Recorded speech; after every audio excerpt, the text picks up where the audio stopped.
በኪችናችሁ ወይም ደግሞ በቤታችሁ ውስጥ የምትገኘው ይህቺ ድንቅ ትንሽዬ ፍሬ ከምግብ ጣዕም በላይ አቅም አላት ብላችሁ ምን ትላላችሁ? እንስላል ለዘመናት በተለይም ከምግብ በኋላ በመወሰድ ይታወቃል። ማራኪ የሆነ ጣፋጭናም የሊኮርስ መሰል ልዩ ጣዕምም አለው። ነገር ግን እነዚህ ትንንሽ የእንስላል ፍሬዎች ጤናችንን በብዙ መልኩ ሊደግፉ የሚችሉ ተፈጥሯዊ ውህዶችና ንጥረ ነገሮችን በውስጣቸው ይዘዋል። ከምግብ መፈጨትናም ከሆድ መነፋት ጀምሮ ሴሎቻችንን እስከ መጠበቅ አልፎ ተርፎም የደም ስኳርናም ኮሌስትሮልንም ለማስተካከል ሊረዱ ይችላሉ። ግን ጥንቃቄ ማድረግ ያለብን ትልቅ ነገር አለ። እንስላል ተአምረኛ የሆነ መድኃኒት አይደለም። አብዝቶ መውሰድም ሁልጊዜ ጥሩ ነው ማለት አይደለም። በዛሬው ቪዲዮአችን ላይ የእንስላል ፍሬ የሚያስገኛቸውን አስደናቂ የጤና ጥቅሞችን፣ ሰዎችም እንዴት እንደሚጠቀሙበትናም እነማን ጥንቃቄ ማድረግ እንዳለባቸው በዝርዝር እንመለከታለን። እስከ መጨረሻው ድረስ አብራችሁን ቆዩ። ከመጀመራችን በፊት ታዲያ እንኳን ወደ ቻናሌ በደህና መጣችሁ እላለሁኝ። በሳይንስ የተደገፉ ቀላል የሆኑ የጤና ምክሮችን ከወደዳችሁ ይህንን ቻናል ሰብስክራይብ ማድረጋችሁን በፍጹም እንዳትዘነጉ። ጥያቄያችሁን ደግሞ በኮመንት ላይ አስፍሩልኝ፣ በደስታ እመልስላችኋለሁኝ። ይህንን ቪዲዮ ላይክ እና ሼር እያደረጋችሁ ሌሎችንም አስተምሩ፣ ለእኔም ይጠቅመኛልና። በቀጥታ ወደ ጤና ትምህርታችን የምናልፍ ይሆናል። የእንስላል ፍሬ የጤና ጥቅሞችን በዝርዝር እንመልከት። አንደኛ፣ የእንስላል ፍሬ የምግብ መፈጨትን ሊደግፍም ይችላል። ሰዎች እንስላልን ከሚወስዱባቸው በጣም ባህላዊ ምክንያቶች ውስጥ አንዱ የምግብ መፈጨት ምቾት ነው። እንስላል አኔቶል የተባለ መዓዛ ያለው ውህድን ይዟል። ይህም ለየት ላለው ሽታውናም ጣዕሙ አስተዋጽኦን ያደርጋል። በባህላዊ መንገድ እንስላል ከምግብ በኋላ ይወሰዳል። ይህም ከምግብ በኋላ የሚከሰትን የሆድ መሙላት እናም የሆድ መነፋት ስሜትን ለማስታገስ ይረዳል። በተጨማሪም በውስጡ ያሉት ውህዶች የጨጓራና የአንጀት ለስላሳ ጡንቻዎችን ለማዝናናትም ሊረዱን ይችላሉ። አንዳንዶች ከምግብ በኋላ ጥቂት የእንስላል ፍሬን እንደ ሻይ አፍልተውም ይጠጣሉ። ነገር ግን የማያቋርጥ የሆድ መነፋት፣ የሆድ ህመም፣ ማስታወክ፣ በሰገራ ውስጥ ደም ማየት ወይም ያልተብራራ የክብደት መቀነስ ካለባችሁ በእንስላል ብቻ ለማከም እንዳትሞክሩ። እነዚህ ምልክቶች አስቸኳይ የሕክምና ምርመራ ያስፈልጋቸዋል። ሁለተኛ፣ የሆድ መነፋትንናም ጋዝንም ለማስታገስ ይረዳል። እንስላል በጣም ተወዳጅ የሆነበት ሌላው ምክንያት ይህ ነው።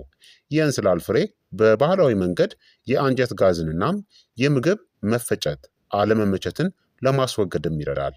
ለዚህ ነው በብዙ ባህሎች ከምግብ በኋላ እንስላል የሚቀርበው። በውስጡ ያሉት መዓዛ ያላቸው ዘይቶች የአንጀት እንቅስቃሴንናም መዝናናትንም ሊያፋጥኑ ይችላሉ።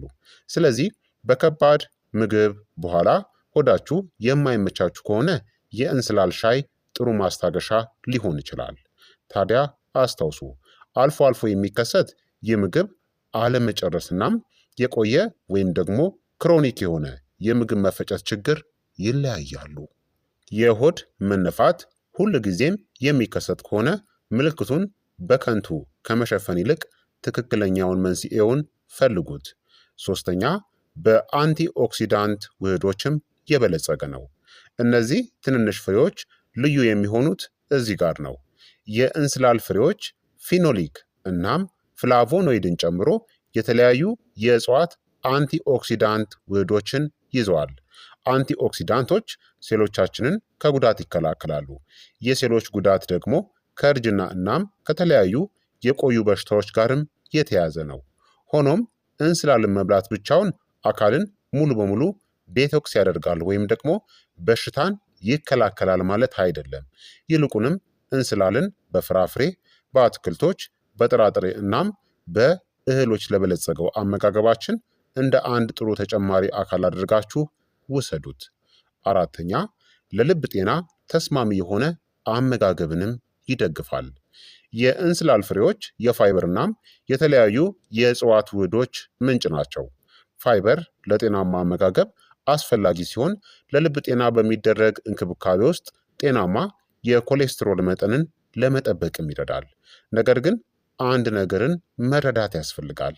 እንስላል እንደ ቦለቄ፣ ኦትስ፣ አትክልቶችና ሙሉ እህሎች ያሉ ከፍተኛ ፋይበር ያላቸውን ምግቦችን የሚተካ ያክል በብዛት አይበላም።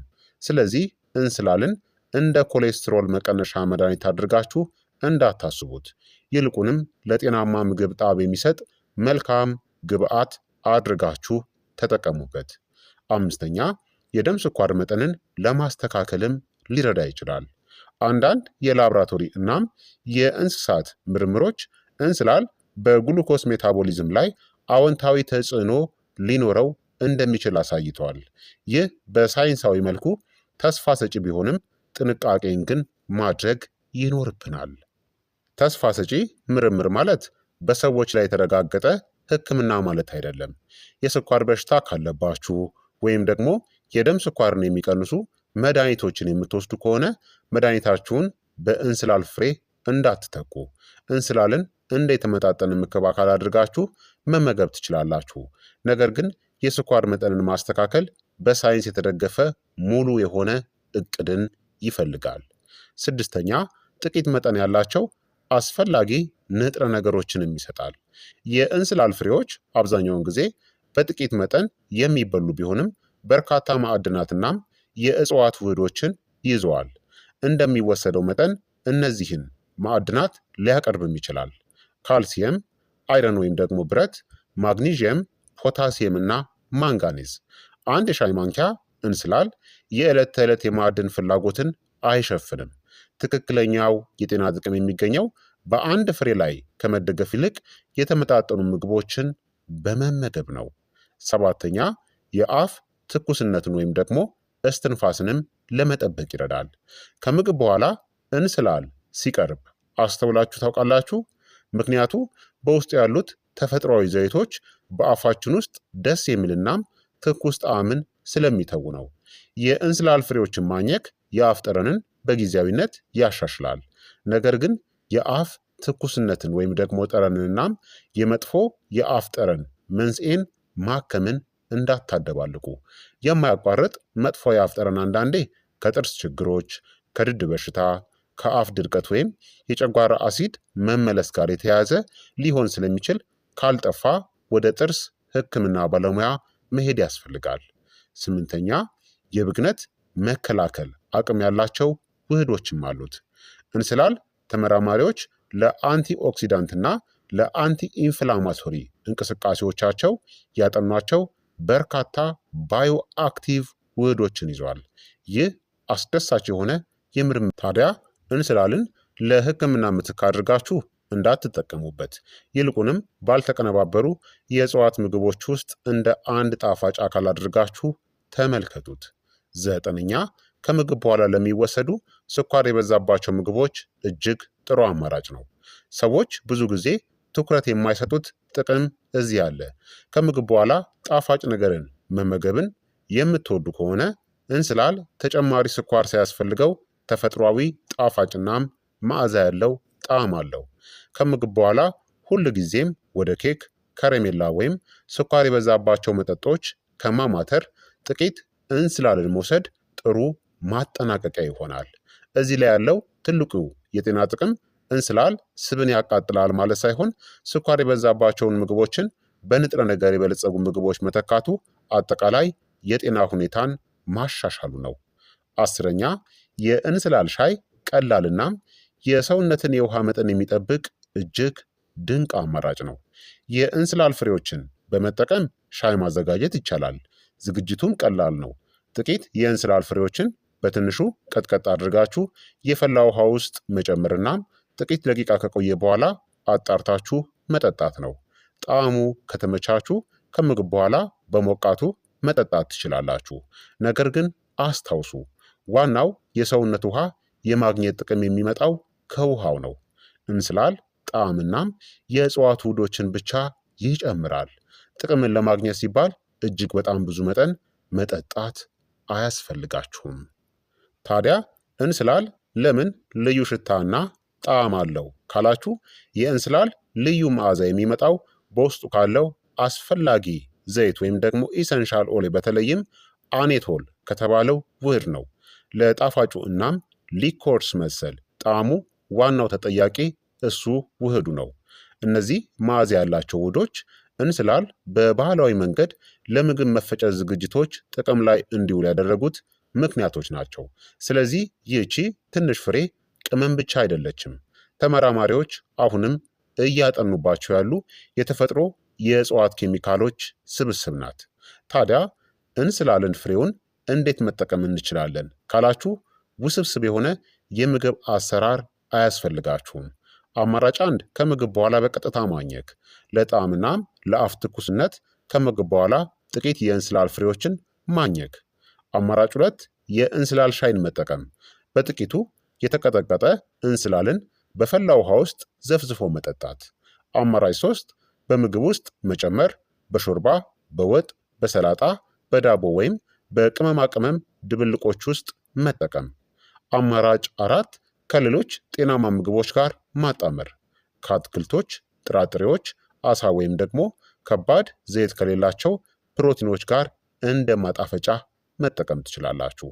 ዋናው ዓላማ ከፍተኛ የሆነ መጠን መውሰድ ሳይሆን አዘውታሪነት ወይም ደግሞ ቀጣይነት ነው።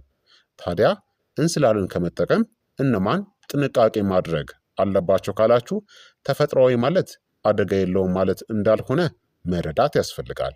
አንደኛ የአለርጂ ችግር ያለባቸው ሰዎች ናቸው።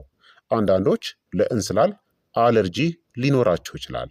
በተለይም ከሴለሪ፣ ካሮት፣ ፓርስሌ እናም ከተመሳሳይ የእጽዋት ቤተሰቦች አለርጂ ያለባቸው ሰዎች። ሁለተኛ ነፍሰ ጡርናም አጥቢ እናቶች ናቸው።